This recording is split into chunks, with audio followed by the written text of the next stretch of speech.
Hi guys பிபிஎல்க்கு அப்புறம் Matthew shutter performance சுத்தமாக சரியில்லைன்னா ஆயுஷ் மாத்திரே அவுட் ஆஃப் ஃபார்மில் இருக்கார். அவர் பிளேனில் சேர்க்கணும், பிளேனில் வந்து ரிமூவ் பண்ணணும்னு சொல்லி ஃபேன் சொல்லிட்டு இருக்காங்க. சிஎஸ்க்கு வந்து 10 ரன் ரிலீஸ் பண்ணி ரொம்ப பேர் தப்பு பண்ணிட்டாங்கன்னு சொல்லி சில ஃபேன் சோஷியல் மீடியாவில் வந்து கதட்டு இருக்காங்க. அப்படி வீடியோக்கு ஒரு லைக் கொடுத்துருங்க. இந்த மாதிரி இன்ட்ரெஸ்டிங்கான ஸ்போர்ட்ஸ் அப்டேட் நம்ம சேனல் சப்ஸ்கிரைப் பண்ணிக்கோங்க. வாங்க கைஸ் வீடியோக்குள்ளே போகலாம். ஃபஸ்ட் நம்ம சிஎஸ்கோட செல்லப்பிள்ளை 10 ரன்லேருந்து பார்ப்போம். என்னது 10 ரன்னா பழைய பவுலிங் ஆக்ஷனுக்கு வந்துட்டார் அப்படின்னு சிஎஸ்கே வந்து ஷாக்கில் இருக்காங்க. ஆமாம், அது உண்மை தான். சிஎஸ்கே டெத் பவுலிங்கில் 10 ரன் தான் நல்லா பண்ணார், அவர் போய் இப்படி ரிலீஸ் பண்ணிங்கன்னு சொல்லி சிஎஸ்கே ஃபேன்ஸே கேட்டுட்டு இருக்காங்க. 2023 சிஎஸ்கே கப்படிக்க டெத் பவுலிங் போட்ட ஒரு நல்ல விரித்தனமான பவுலர் 10 ரன்னா தான்.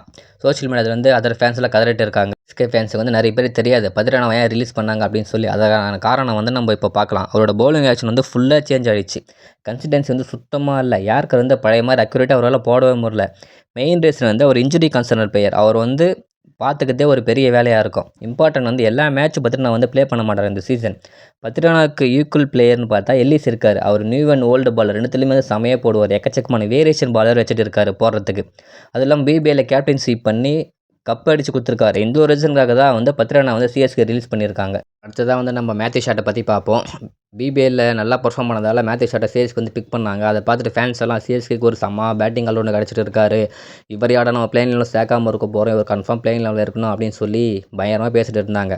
ஆனால் பிபிஎல் முடிஞ்சதுக்கப்புறம் பார்த்தா மேத்யூ ஷாட்டோட பர்ஃபார்மன்ஸ் சுத்தமாக சரியில்லை. ஏன்னா பாகிஸ்தானில் ஒரு ஃப்ளாட் ட்ராக், அதிலே வந்து ஒரு அடிக்க முடியல.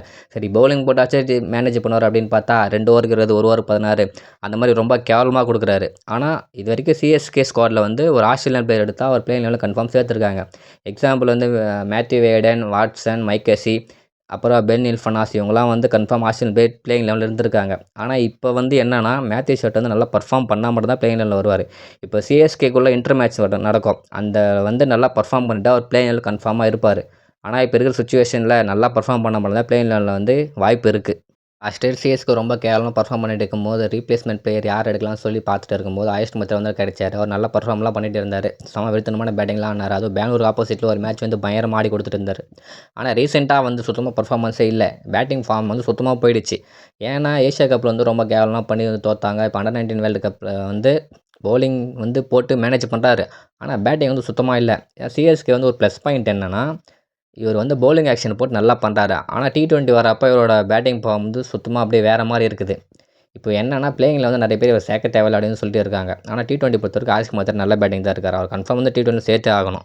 ஆஷ்னா இன்ஸ்டா பேஜில் ஒரு போஸ்ட் போட்டிருக்காரு, நம்ம காசி ப்ரோ கிட்ட பேசுகிற மாதிரி. இது வந்து ஒரு போட்காஸ்ட்டாக கூட இருக்கலாம். மேபி சிஎஸ்கேவோட ஃபியூச்சரில் அஸ்வினா உள்ளே வர கூட வாய்ப்பு இருக்குது. இதில் நம்ம இம்பார்ட்டன்ட் நோட் பண்ண வேண்டிய விஷயம் என்னென்னா ராஜமணியன் வந்து அதை கமெண்ட் பண்ணியிருக்காரு. சிஎஸ்கேக்கு சஞ்சு ட்ரேட் ஆக போகிறது ஃபஸ்ட்டு இவர் தான் வந்து இன்டெரக்டாக வெளிப்படுத்தினார்.